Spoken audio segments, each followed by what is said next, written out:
Mais de 45 mil alunos cegos. Não pode mais falar cego, alemão. Pessoas com deficiência visual. Não pode mais, olha, isso me complica. Ou com baixa visão, começaram hoje o ano letivo, mas sem acesso aos livros didáticos em braille. Sistema de escrita voltada para deficientes visuais.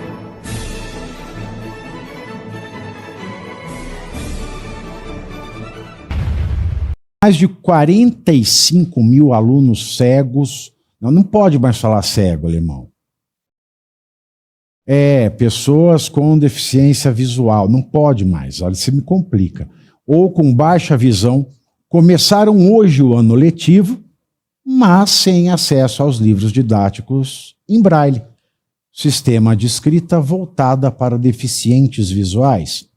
A denúncia é da Associação Brasileira da Indústria, Comércio e Serviços de Tecnologia Assistiva, a ABRIDEF, que aponta que essa é a primeira vez, desde a criação do Programa Nacional do Livro e do Material Didático, há 4 décadas, ou seja, é a primeira vez em 40 anos em que não houve cronograma oficial nem garantia orçamentária específica para livros acessíveis em um ano escolar.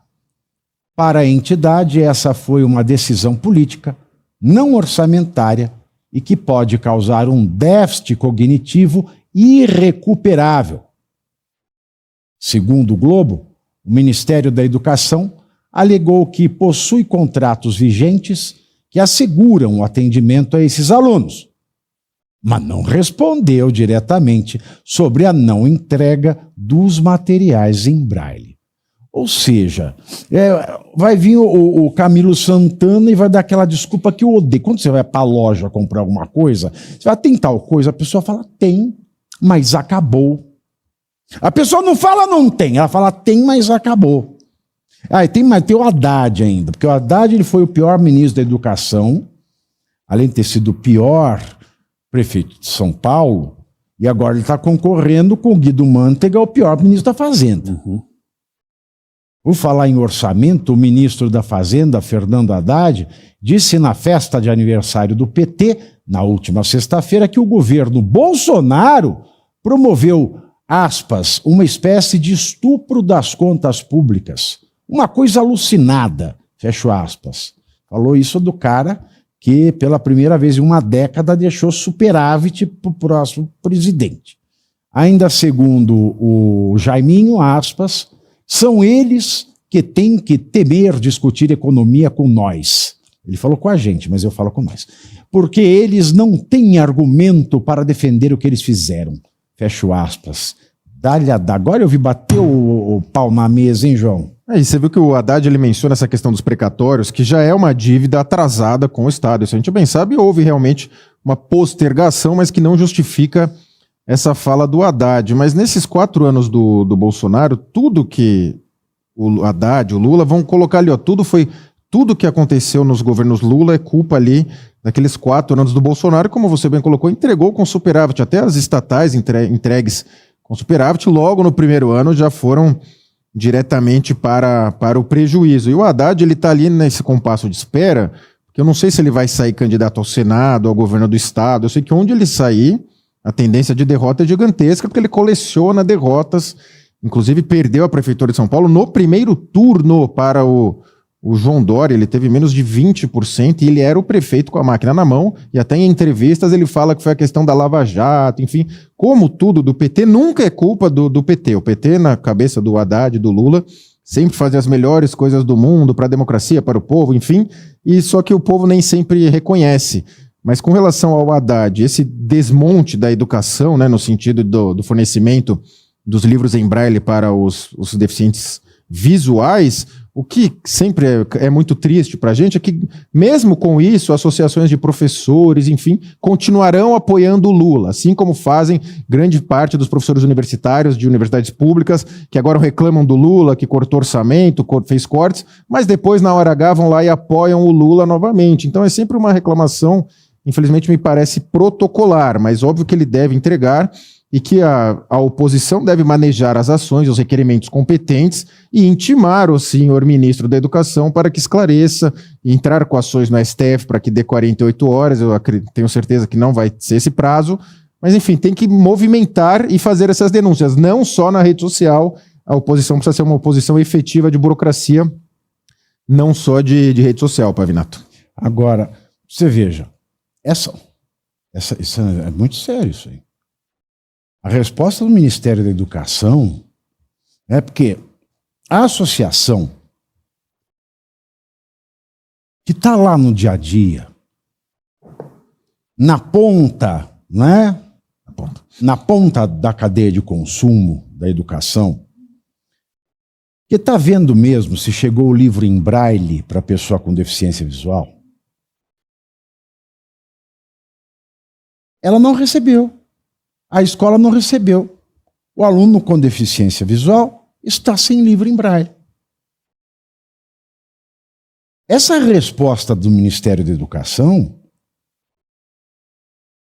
que não diz, né, se não recebeu ou não, etc. Essa resposta do Ministério da Educação, não, nós temos contratos para comprar. Tá. Só faltou o Ministério da Educação dizer o seguinte, não, o livro está lá, eles que não viram. Não é piada isso. Não é engraçado. É a realidade. Só faltou o Ministério da Educação falar isso. Não, os livros estão lá, eles que não viram. Não viram. Olha que ponto nós chegamos. Olha que ponto nós chegamos. O Ministério da Educação contestar a associação, falando, olha, as pessoas com deficiência visual não receberam livro em braille.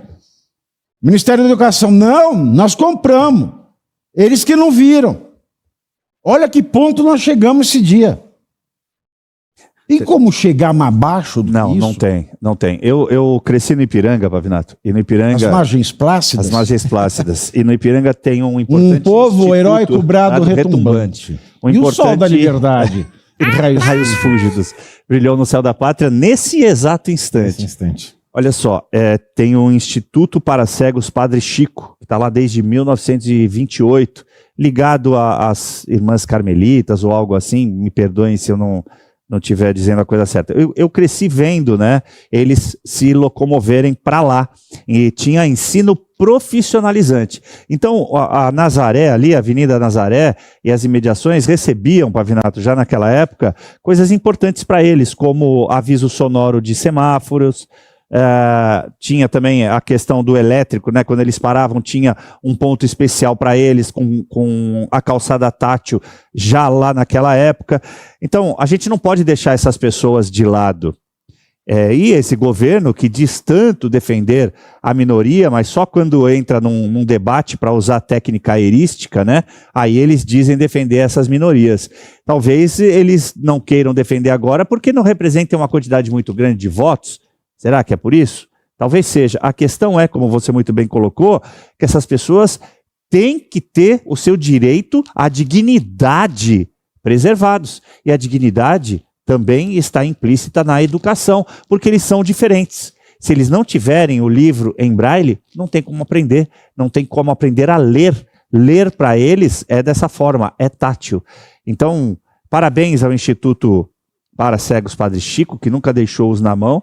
E fica a nossa ressalva aqui, que esse governo nunca foi o governo do amor. Não, agora... Imagina o escândalo que seria o oposto. E o Haddad, hein? Não. Por que o Haddad fala um trem desse? É muita cara de pau, bicho. A pessoa... É muita cara de pau. É igual... É igual a mulher bisca. A mulher bisca lá, o marido saiu. Ela chamou 3 vizinhos.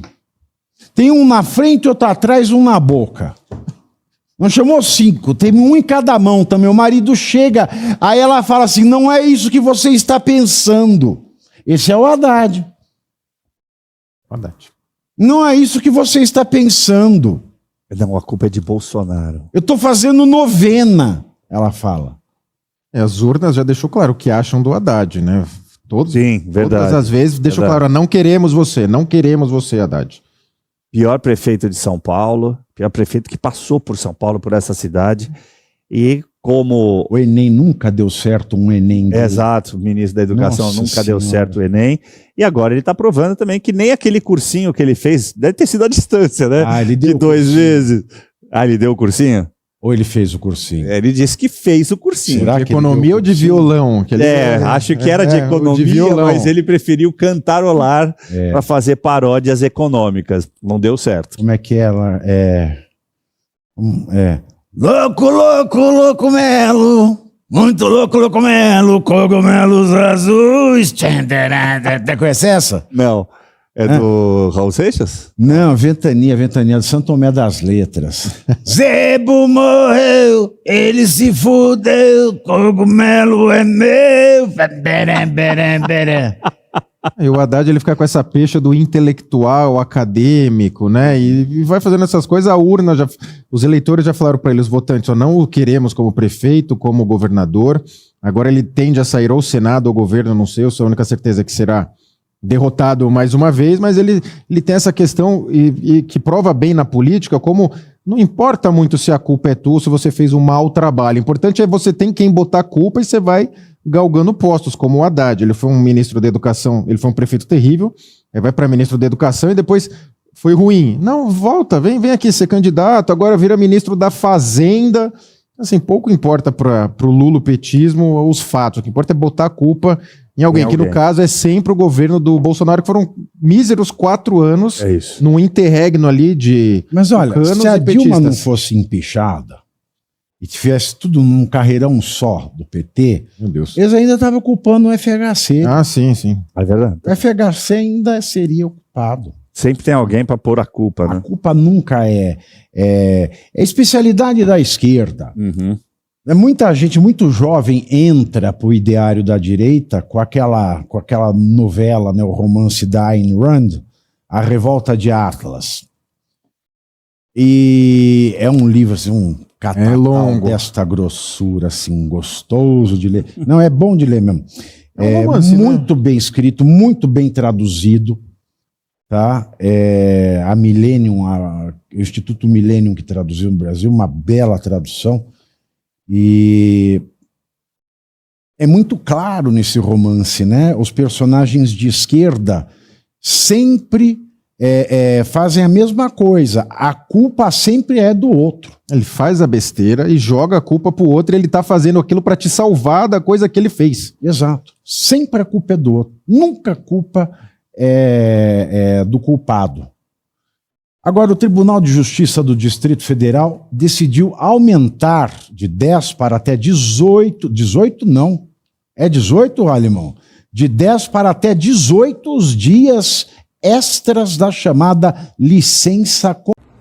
E você aí já está preparado para ter todos os argumentos para dizer que Marx não foi um cara legal, para dizer que o comunismo não é um lugar para diversidade, para desmontar essa grande fake news histórica da esquerda, que é repetida por nossos professores de história, de geografia, de sociologia, que é repetida nas universidades, que é repetida nos livros.